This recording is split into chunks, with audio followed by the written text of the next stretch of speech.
emotion. That is like that. So that is like an emotional stigma. Yeah, no, that's true. Actually, a lot of young players kind of feel like they look kind of like robots because they're concentrating so hard on the notes and stuff. Okay, so I can understand that. I think only one part of my body has muscle memory. Yeah, well, it depends. You have to practice it. Okay. It seems I mess up more when I'm focused than when I'm not focused. Interesting. If you find that focusing on your technique messes you up in the concert, then you got to start practicing by letting it go, by letting your mind wander a little bit. Try practicing that way and see what happens. Then in the concert, you got to do what you're practicing. You really do. It's so hard for us to actually do this, but it sounds so simple. Duh, if I'm going to practice in a concert, I'm going to practice a certain way, or play in a concert, I'm going to play it a certain way. Why don't I practice that way so I'm used to doing it?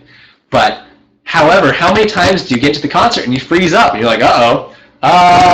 Well, I'm standing in front of like, a whole bunch of people. I gotta play this thing. I gotta look good. So I'm gonna change everything up so I look good. No, don't do that. You should have already done that in the practice room. Okay.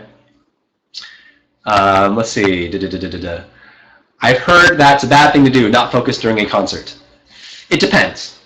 It depends on what you're comfortable with, because everybody's different. Some people do very well when they're focusing on their instrument because it takes the nerves down. They'd rather be in their own little field of vision. Now, for me, I actually like to let my mind wander a little bit. I like to let the music just kind of go.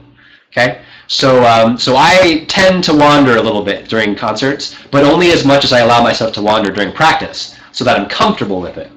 So I've had times where I've kind of like come back into focus during a concert, like, oh yeah, I'm playing a concert. Whoops, hold on. Okay, so that does happen to me.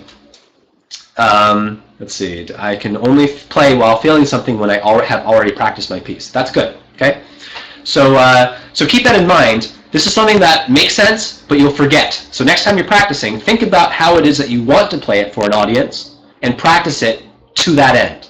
Make sure that you're practicing to that end. Okay. So let's go back now. We're going to tie this in because now we're getting into a very practice-focused session, and I think that's good, and that is the backbone to memory. But let's get back to the memory thing now, okay? So here's how my memory thing works, and I guess we're running out of time already. What the heck? Where did the time go? So here's how I do it. Now, last time I mentioned 3 layers. So you've got the muscle memory layer, you've got the hearing it in your head layer, and you've got the seeing it in your mind layer. So this is how mine works, okay? So I practice and I try to focus on 2 of those every time I practice. I try to either focus on muscle memory and seeing in my mind, and just, however it sounds is how it sounds, but as long as I can get through it, I'm good. Next time I try it, I'm listening to the music in my head and I'm seeing it in my mind, but I don't care how it feels over here. Okay, and then finally it's the other one. It's hearing it in my head and feeling it in my fingers, but I don't care how it looks in my head. So I'm practicing it 2 at a time, 2, 2, 2. And then, before the concert actually comes around, then I try to start focusing on the 3. And there has never been a concert where I can remember all 3 at the same time, simultaneously, the entire concert. It just doesn't happen. But the best concerts I've had are where 2 of those layers, whichever 2 they are during the concert, as long as 2 of those layers continually go in my head, I'm able to remember the music. So if I'm playing along and I forget how it feels, I can still hear it in my ear. Or if I forget how it sounds, at the very least I can see where it is on the page, and I've done it enough times where I know that that's where it is. And while I'm looking at it in the page, it gives me a chance to catch back up with my other layer of memory. So those 3 layers, I kind of focus on those during a concert, and then as they kind of fall apart, I focus on a different layer that I know is still going. Okay? So tell me your questions on that, because I try to explain that. It's hard to explain, and it's not something I can easily demonstrate. So tell me what your questions are about that, because it really works for me. I just need to know how to explain it to other people in a way that is useful to you, something that you can take away and use it for yourself. So tell me your questions. Wow. I'm going to say that's maybe not as related. So I'm not going to read that John Brown's comment, but let's see. Okay, that's an awesome system. I've never heard of that before. Okay. You can just call it the Ben Chan 3 layering system. I've actually never really shared it with anybody before, except in like a master class, but it still wasn't really me teaching. I just shared it as an aside, but now I actually really want to teach it. I want to actually make this part of my teaching system. So you tell me how I can explain it better. This is a good system. I understand you did a great job explaining that. I'm trying to think of a question. So you should always play with music in front of you. Excellent question. No. Excellent question and no. While you're focusing on that layer, yes, please. So get the music up in front of you because you got to be able to see it to have it in your mind, right? So you're focusing on how it sounds, how it looks, or how it feels and how it looks. Now, when you're focusing on how it feels and how it sounds, take the music away. You don't want that crutch. You want those two layers, the hearing and the muscle memory, to operate without the music. You don't want the music to be a crutch. Otherwise, if you're looking at the music, now the music is the one that you're focusing on. You don't want to focus on that one during those other two. Okay? Now, when you're performing, you want the music in front of you, not physically, but in your mind. You do want the music in front of you in your mind. So when I went to play the Tchaikovsky, for example, or the Beethoven Violin Concerto, or any of the other ones that are very long, I actually get myself ready. When I stand up there on stage without my music, I get ready and I turn to the music in my head because I've been staring at it so much. I don't have a photographic memory. I have a pretty good ear, but I just practice enough times that I can see where the beginning of that music is and just start following along in my mind. At some point I'm going to forget, and that's fine. But I try to follow along with it as far as I can, because that's one of my three layers. As long as that one's intact, I can rely on it, and I won't forget where I am. Okay? You have to have practiced that before, right? Absolutely. Okay? So you have to have practiced this. And in fact, when I talked about trying to focus on the three layers before a performance, that's what I mean. No music. You don't get to hear it. You don't get to see it. You just got to go out there and pretend that you're actually in the concert.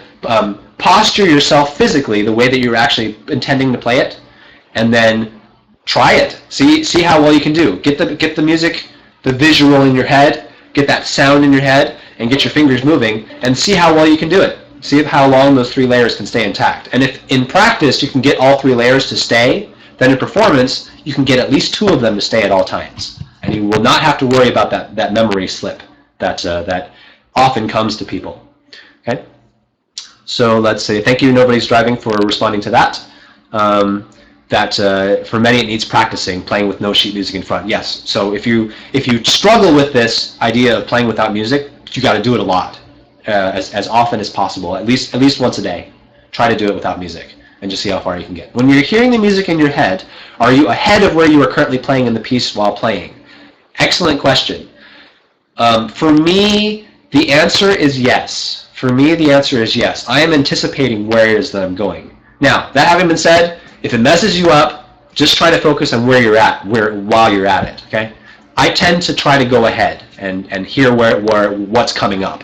So while I'm doing that, my muscle memory is still performing the piece as I practiced it, but my mind is ahead. So to be fair, I can't enjoy my own playing very much, or as much as after the concert when I get to hear it back. Like if there's a recording, then I can sit back and be like, oh, that's how I sounded. That sounds pretty good. Oftentimes, I'm so far ahead, a page ahead, that that's how I'm able to play it properly. And it's just it takes all of my brain power to do that. But then I don't make mistakes on the memory part. Okay, it's an excellent question though. Slightly ahead Mozart, not much subtraction. Like you think of the next note while you're playing this one, or the next small set of notes as fast playing. Thinking ahead helps a lot. And we're going to start wrapping this up. We just have a couple minutes left. But I do want to point out another conversation that I would like to have, and if you guys are okay with this, I'd like to do this next week, is the concept of sight reading. You guys okay with taking sight reading on next week for a topic? Because I think that's one of the banes of musicians, even professional musicians. They can't handle sight reading. Not all of them can handle sight reading. So I want to talk about that a little bit. But let's talk about it next week. Let's wrap this one up, though. I think memory and practice are almost synonymous. Memory and practice being synonymous. It's a little bit of a stretch because you think memory is when you don't see anything and practice is when you do see it. But think about how related those two ideas are. You can't have the one without the other. You got to practice with the music so that you can do it without. You've got to practice with the sound so that you can do it without. And you got to practice focusing on your fingers so that you can do it without. Okay? So it's kind of like those two pieces go together. You do the one as much as possible before the concert, then the other one kicks in. And we talked about this three-layered approach to memory. And so you've got your muscle memory, you've got your hear it in your mind, and you've got see it in your mind. And as long as you practice 2 at a time, at least this is my recommendation, practice 2 at a time, leave out the third, then start practicing with all 3. But then once you get up to the stage to perform, just let it go, and hopefully 2 of those layers will stay active at all times so that you always have a fallback at that point. Okay? Let's see.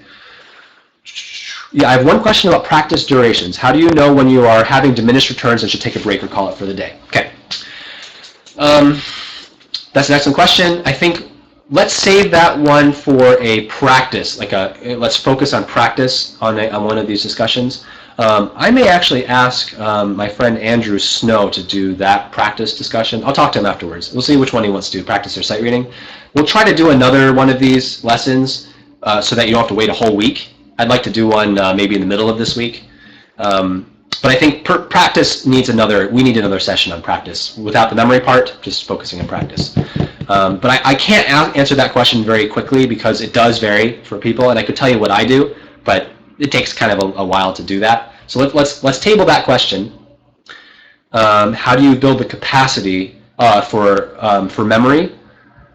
It's over time. There's no trick to it. It's just you just got to do it. You just got to keep doing it very little bit. If you can't handle it, just do it for 5 minutes a day. Just take like the first page of a piece.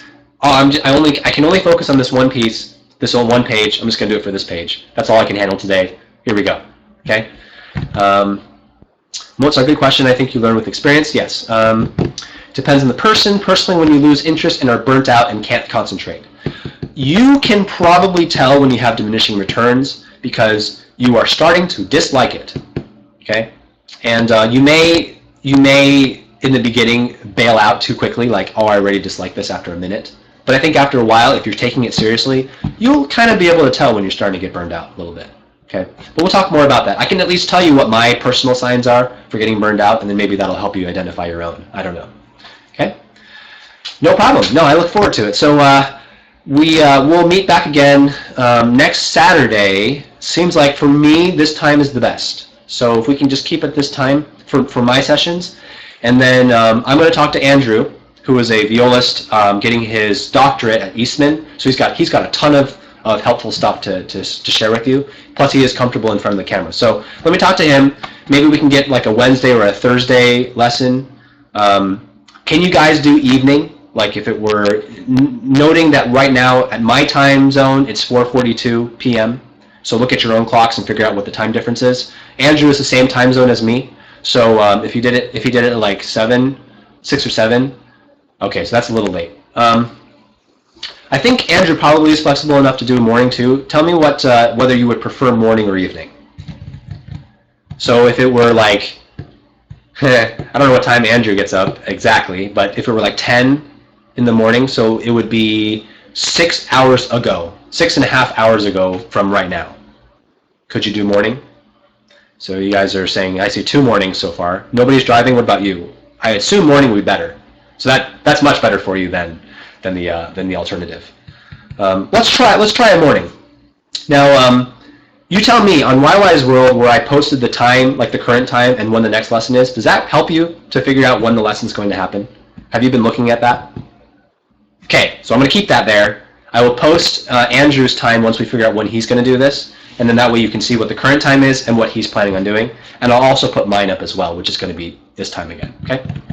Yes, so that's probably what's going to happen. Nobody's driving and everybody else. We're going to try to do it at 10 a.m. with Andrew, sometime either Wednesday or Thursday. Let me talk to him about what he wants to teach, but it's very possible that I can convince him to do practice as one of the questions. And you guys bring back your question, especially Mozart, bring back your question about when you know when you're burned out, when it is that you know that the diminishing returns are starting, okay? And please bring that up during that discussion. Okay, you guys are awesome. You have great input. I really appreciate the time that I have to teach you, to be taught, and I hope that we can continue doing this. And at some point we're going to migrate this into a new system, but for now I think Justin.tv is going to work just fine. I'll let you guys know when we start doing that, but for now it's all free, so enjoy it, okay? All right, you're very welcome. We'll see you guys next time. So long.